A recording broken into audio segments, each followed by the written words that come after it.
Vamos em frente, vamos discutir os principais problemas. A temperatura política está baixa. Está baixa por quê? Recesso do Supremo Tribunal Federal, só está como plantonista Dias Toffoli e é problema, vide o episódio do COAF em relação a Flávio Bolsonaro, né? A suspensão, o que é um ato monocrático, muito problemático, algo que eu vou discutir hoje mais à frente, essa questão do COAF, o ato monocrático do ministro Dias Toffoli, o Congresso Nacional também, recesso branco, tudo parado, tem ainda o pessoal circulando por lá, mas trabalho que é bom nada, efetivamente, nem na Câmara, nem no Senado, então a temperatura está tranquila, mês de julho, férias escolares, né? A reforma da Previdência já foi aprovada em primeiro turno, portanto, agora a questão que se coloca de aprovação é no segundo turno, que vai ser em agosto, e aí vai ser encaminhada para o Senado, e lá no Senado segue o mesmo procedimento, ou seja, Comissão de Constituição e Justiça, Comissão Especial e depois o plenário. Tudo isso deve levar uns 45 dias aproximadamente, então é possível que na segunda quinzena de setembro ou ali por volta, ou na pior das hipóteses, na primeira semana de outubro, estaria aprovada a reforma da Previdência. Mas é algo que também nós vamos tocar um pouco mais à frente. Primeiro ponto, acho que eu queria destacar com vocês, é a gente aproveitar esse nosso diálogo, onde é possível falar com mais calma sobre história, política, sobre conjuntura brasileira. Então vamos tratar então desse primeiro ponto. A questão que nós queremos discutir agora é a questão da democracia. Nós somos um país de tradição autoritária. Por exemplo, a abolição da escravidão, o Brasil foi o último país que aboliu a escravidão no mundo ocidental. 13 de maio de 1888. Isso marca a história de qualquer país. Né? Isso marca a história de qualquer país. Né? Isso das instituições, da história. Né? Quando veio a República Velha, entre 1889 e 1930, a eleição era bico de pena, o voto era descoberto, só votavam os homens. Né? E nem todos podiam votar. Então, as fraudes marcaram as eleições da República Velha, apesar de ter, e isso é interessante, uma sucessão regular da eleição de presidentes. 1894, Prudente de Moraes, depois Campos Salles, em 98, 1902, Rodrigues Alves, 1906, Afonso Pena, 10, Hermes da Fonseca, 1914, e vai indo, né? Vamos chegando, passando por todos os presidentes. Aí no 14 é Venceslau Braz, etc. Né? 18, Rodrigues Alves, que morre e não toma posse. 19, o Epitácio Pessoa. 22, Arthur Bernardes. 26, o Washington Luiz. E 30, Júlio Prestes, que ganhou a eleição, mas não levou, porque teve a Revolução de 1930, que começou a 3 de outubro e tal. Todo esse longo período, com sessões regulares, com eleições de governadores de estado, em alguns estados eles eram chamados de presidentes de estado. Por isso que é comum você, por exemplo, em São Paulo, ver rua, por exemplo, presidente Altina-Arantes. Você vai falar, mas Altina-Arantes não foi presidente? Não, foi presidente de estado, era como era chamado governador de estado em São Paulo. Havia até na República Velha, nos estados, tal qual nos Estados Unidos, Senado estadual, também havia Senado estadual. Bem, mas para não perdermos o fio na meada, na República Velha não dá para você falar de democracia plena. Aí tivemos durante o período da década de 30, a eleição em 33, 34, depois veio a rebelião comunista de 35, o governo suspendeu as garantias constitucionais, impôs um estado de emergência, em suma, não dava mais para falar em democracia. Em seguida veio o golpe do Estado Novo, 10 de novembro de 37, mais ditadura, até 45. Aí sim, no final de 45, em dezembro, quando tem as eleições para presidente da República, não tinha candidato a vice, foi só para presidente, e a eleição para constituinte, aí tivemos um clima mais democrático até então da história do Brasil, mas não plenamente democrático, mas o mais democrático, inclusive que as mulheres, desde o Código Eleitoral de 32, vale destacar, podiam votar. Então, de 45 até 64, nesses 19 anos, nós estávamos começando a construir a democracia, porém isso foi interrompido pelo regime militar.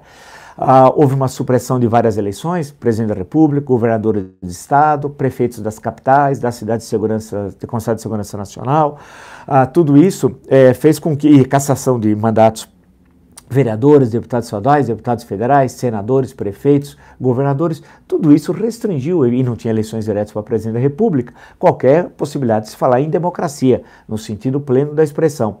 Democracia mesmo nós temos a partir de 5 de outubro de 1988, com a plena vigência da Constituição que foi promulgada naquela data. Que é a Constituição que já teve uma centena de emendas, tem seus defeitos, mas inegavelmente é a melhor Constituição que nós temos do Brasil. De todas que tivemos, 1824, 1891, 1934, 1937, 1946, 1967, emenda constitucional número 1 de 69 e a Constituição de 1988. Então, inegavelmente, a de 88 é a melhor Constituição e vivemos há 31 anos, né, em plenas liberdades democráticas. É difícil a democracia, é aquela velha questão do Churchill, mas não há outro regime, com todos os efeitos que ela tem, melhor que a democracia. Então, nós estamos construindo a democracia. E construir a democracia é construir um ambiente democrático e construir uma cidadania democrática. Então, é um processo. Esse processo demora, não se faz da noite para o dia. É um processo, portanto, é lento. Em alguns países consegue ser mais rápido. Vide a transição de Portugal, na década de 70, da ditadura para a democracia, do salazarismo para a democracia, e a da Espanha, do franquismo para a democracia. Foi muito rápido. No caso brasileiro, esse processo é muito lento. Anda a passos, para não sei lá nada original na metáfora, a passos de tartaruga e tal.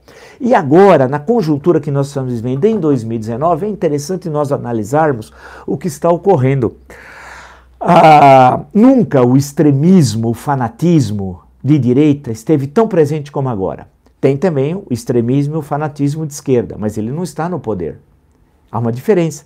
Quando você tem extremistas fanáticos no poder, eles têm todos os instrumentos legais constitucionais para impor a sua vontade. E aí é curioso que eles usam dos instrumentos constitucionais, né, da liberdade existente para propagar o fanatismo. Eles que são contra as liberdades e usam das liberdades para destruí-la. Lembrando um pouco os fanáticos da extrema-direita, os comunistas. Não é verdade? Né? Os comunistas, durante um certo período da história, do século XX, usavam nos países democráticos do espaço democrático para querer destruir a democracia. E quando eram reprimidos, falavam, mas espera, isso não é democrático. Idem em 2019. Só que agora nós estamos no outro lado, né, com a extrema-direita neofascista. Essa extrema-direita neofascista que odeia a democracia, que quer destruí-la e se utilizando dos instrumentos democráticos do Estado de Direito. Então é interessante isso, como reflexão, para a gente sair um pouco do lugar comum, de falar toda hora a mesma coisa, né? Começar a analisar um pouco, com um pouco mais de perspicácia esse processo histórico. E como ele se manifesta? Ontem nós fomos aqui, provavelmente os primeiros, ou o primeiro, ou um dos primeiros, não importa, mas deixamos registrado o nosso protesto, porque tinha acabado de sair, era 10:06, quando saiu a notícia na Folha Online aqui, do episódio Miriam então, Sérgio Abranches, Jaraguá do Sul, 13ª Feira do Livro. Ou seja, o que ocorreu, sintético, de forma sucinta, né, para vocês que não sabem, essa cidade no interior de Santa Catarina, de cerca de 175 mil habitantes, 3 mil deles fizeram abaixo-assinado virtual, protestando contra a ida especialmente de Miriam Leitão e ameaçando. São neofascistas. Tanto que a direção da 13ª Feira do Livro lá, no documento oficial que tiveram de cancelar o convite, disseram que não tinham condições de dar segurança. Primeira pergunta, onde está o prefeito? Câmara Municipal. Onde está o governador de Santa Catarina? Onde está o secretário de Santa Catarina? Onde estão os democratas de Santa Catarina nessa hora? Aonde estão? Onde estão os partidos políticos? Onde está o OAB? Silêncio. O que é isso? Se você dá um passo atrás, os extremistas, no caso aqui são de direita, também tem os de esquerda, mas no caso em tela, são os de direita, eles avançam. Aí eu lembrei do Marcos Freire, sem ódio e sem medo. Eu adaptei um pouco, sem ódio, mas também sem medo, da campanha de 74. Pernambuco, Senado, o antigo MDB, que não tem nada a ver com esse. É MDB histórico, Marcos Freire, um brilhante parlamentar. Né?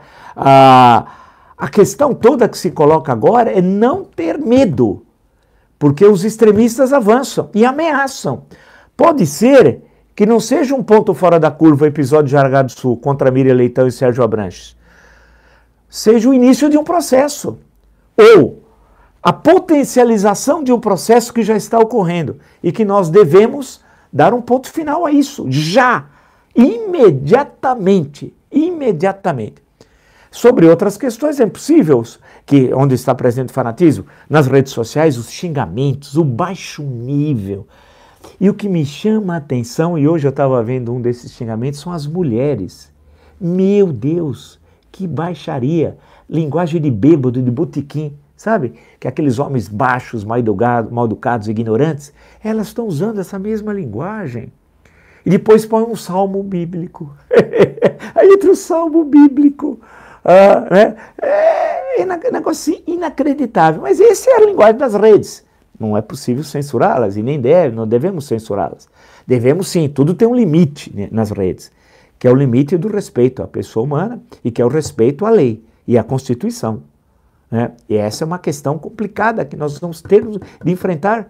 Já enfrentamos, mas teremos cada vez mais de enfrentar, que é o respeito à Constituição nas redes sociais. E aí veremos a eleição municipal do ano que vem, como esse ódio e o extremismo neofascista vai estar presente.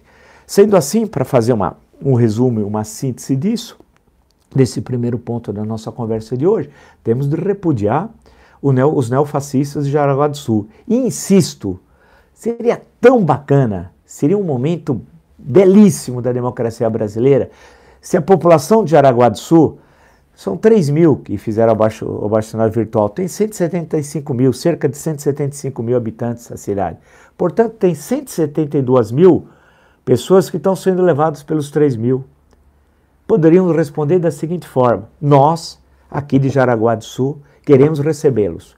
E fazer uma recepção bonita, legal, bacana, transformar a Feira de Livro num grande evento de cultura e democracia. É muito legal e muito importante. Façam isso, estimulem. Seria um exemplo para o Brasil. Olha, entraria no calendário cívico-democrático de 2019 se vocês fizerem isso. Em agosto, façam isso. Né? Dê um exemplo para o Brasil. Falem o seguinte: uma feira de livro é local da pluralidade, né, de todas as ideias que se manifestam. As pessoas iam lá dialogar, apresentar o seu livro, ouvir os leitores ou futuros leitores, contar as suas experiências de cada um deles, dos dois, Miri Leitão e Sérgio Abrantes, em relação à importância dos livros na vida de cada um. Puxa, que coisa mais maravilhosa do que isso! Agora, neofascista odeia cultura. Neofascista é reacionário. O sonho do neofascista é incendiar todas as bibliotecas, é eliminar os intelectuais. É o sonho do general franquista na Guerra Civil Espanhola, que quando dizia o seguinte: quando eu ouço falar em cultura, puxo o revólver. Então, a população democrática, que gosta de cultura, de Jaraguá do Sul, responda aos neofascistas, que é uma minoria entre vocês. É um exemplo. E a população de Santa Catarina, aí vamos pegar o estado, tem de se manifestar. Poxa, falar você, Santa Catarina tem uma história, não tem uma história? Vamos lembrar de toda a luta da Revolução Farroupilha, que também passou por lá. Vamos lembrar da Revolução Federalista, podia lembrar da trágica Guerra do Contestado. Poxa vida, e o silêncio? E os senadores de Santa Catarina vão ficar caladinhos? E os deputados federais de Santa Catarina vão ficar calados? O governador, e aí? Vai ficar calado? Está com medo? Ou concorda? Que é a questão que se coloca. Está com medo ou concorda? Né? E a OAB? Eu não vi, pode ser que eu espero que ela tenha se manifestado. Agora, e nacionalmente, vamos sair, saímos, portanto, de Jaraguá do Sul, Santa Catarina, vamos tirar o foco agora para o Brasil. E aí? E todas as organizações democráticas do Brasil não vão se manifestar? É um perigo. Porque se ficarem pequenos protestos só e não se manifestar de forma firme, os neofascistas em outras cidades, em outros estados, vão querer dar as cartas e vão querer rasgar a nossa Constituição Democrática de 5 de outubro de 1988. Eu me lembro aqui de passagem, que vem tanta coisa na cabeça, a construção da República de Weimar, na Alemanha, e o ódio que os nazistas tinham pela democracia e pela cultura belíssima da República de Weimar, entre 1919 e 1933. Hoje tem muita gente no Brasil que se simpatiza com aquele austríaco, aquele do bigodinho, que agem da mesma forma. Mas o tipo de manifestação, até o momento, não chegou ao nazismo, é fascismo, que é diferente de nazismo, uma hora conversamos sobre isso, que é essa questão do uso da violência.